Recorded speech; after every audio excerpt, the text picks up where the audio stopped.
Hey everyone, this is James coming to you from Sarasota, Florida. We are actually recording outside. We're at the Hyatt restaurant today, at the Hyatt Hotel today, and we're going to do a quick broadcast to see where we are with our options because today is Friday. It is May 19th. It is 3:01 p.m. and weekly options expire this week.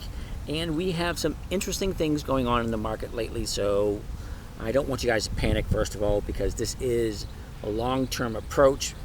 However, we are trading on actively with long-term stocks. Basically, we want to just collect the income and continue doing that. But if everything goes the wrong way, we want to be secure with the positions that we're in.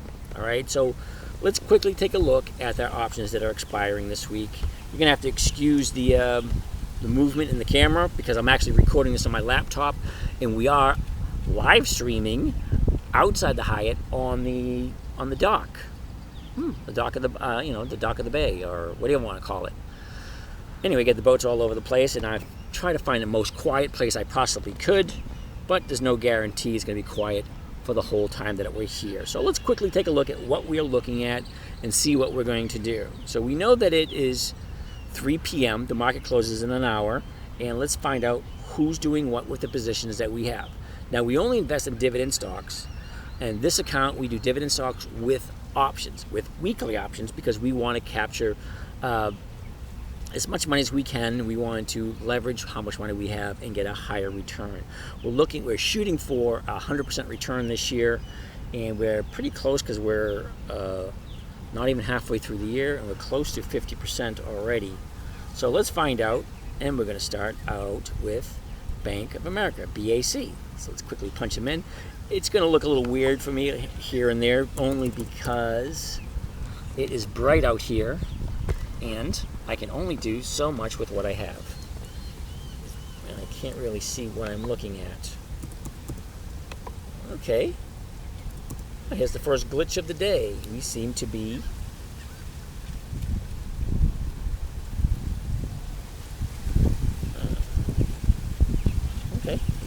running into a little glitch at the moment.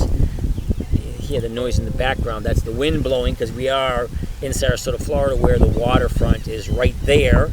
And hopefully it's going to come out halfway decent. This is the first time I'm trying this outside without the headset.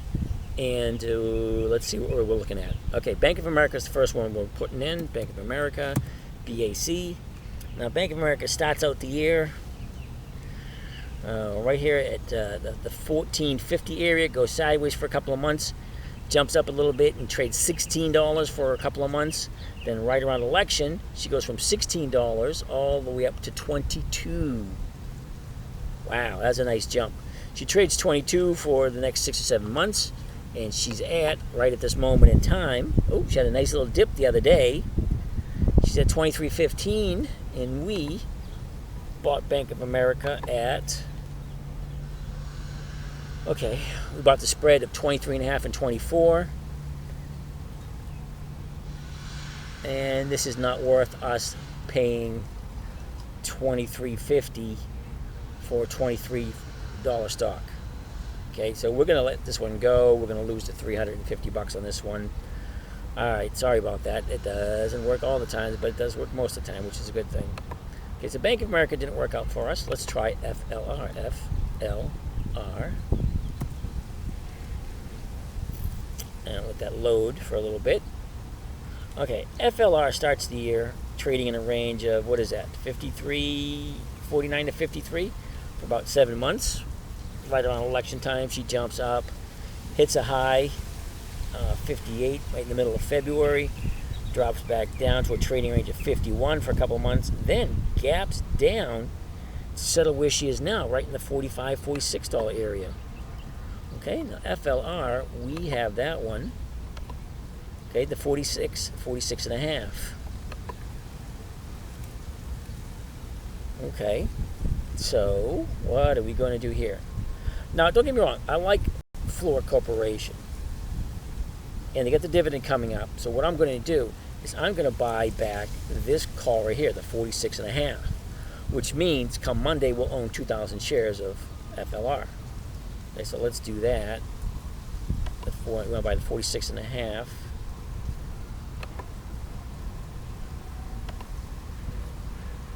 All right, the 46 and a half. Wait a second. Why is that at 27 cents? 25 cents.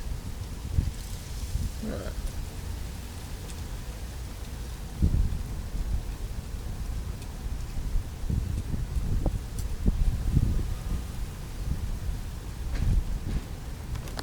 Now, I'm trying to get comfortable here, guys. All right, what are we looking at? I really don't want to buy it back at 25 because I think that's kind of pricey. You're buying at 25, it's only worth 17 cents. So let's do this. Let's put the order in at 17. Good to cancel. That way I don't feel so bad. Whoops. Put it at 15. If it works, it works. If it don't, it don't. Okay? Alright, that's on. Okay. They didn't like that one. Huh. FLR didn't like that. GS, we're going to let that one go. Goldman Sachs. Okay, Goldman Sachs starts out the year trading right around 158. Goes sideways for a little bit, jumps up to 164. Continues that way right around election. She goes from 164 up to 240. That's almost a 50%. That is a 50% increase in price. Okay, makes a high beginning of March at 256. Comes down to a trading range of 222. Trades that way for a couple of months. She ends up at right around the 217 area, and we got Goldman Sachs 222, 225. That's not worth us buying into that one, so we're gonna let that one go. I hate losing that much money. That's our profit from last week. We made $4,000 profit last week, and there goes our profit right there on that move.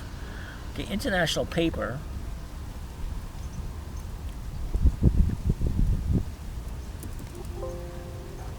International paper, we got into this one by selling a put, I think. I do so much trading, I forget what's what. International paper, we did a debit spread 2 weeks ago. Okay, it was a 32, 33, I believe it was. What was it? Yeah, it was a 31, 32 spread. It ended up dipping below 32 for a close. So last week we bought it. We bought back the 32, and we ended up buying 5,000 shares at 32. Now she's at 52. She's at 51.19. We could have got rid of it at the beginning of the week at 53, but we sold the covered call, and we made $2,100 off of that. So we're not going to end up selling it this week. So what we're going to do is we're going to probably sell another covered call come Monday, bring in another $2,000 and go from there. Okay, JNPR.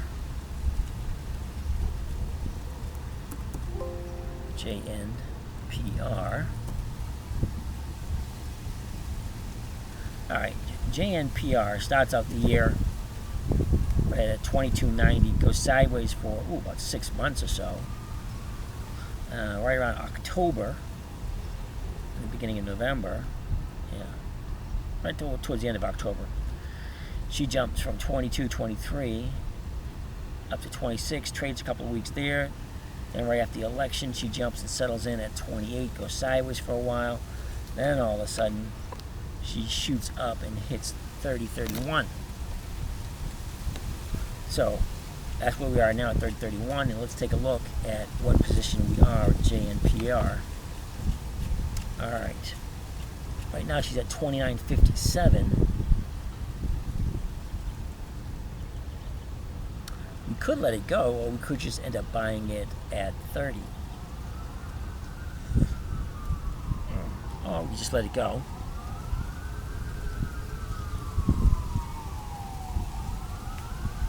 Let's see what next week's looks like.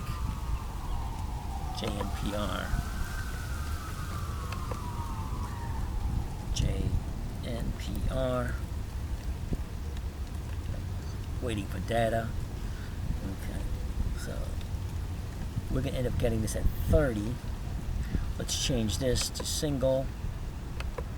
See what the 30s look like.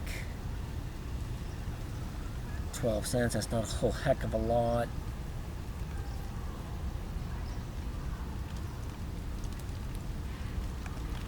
Well, now this is interesting. We're doing the broadcast outside on the waterfront, and it's starting to rain. So, folks, I'm going to have to call it quits, and we're going to have to do this later. I have to quickly figure out what the heck I'm going to do before it rains really bad. Okay, 29.55. I'm going to let that one go. LMT. LMT. Lockheed Martin. Now, Lockheed Martin's right now is sitting at 272. I'm getting rained on.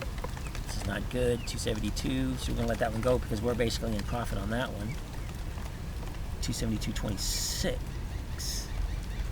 I'm going to have to buy 272.50s.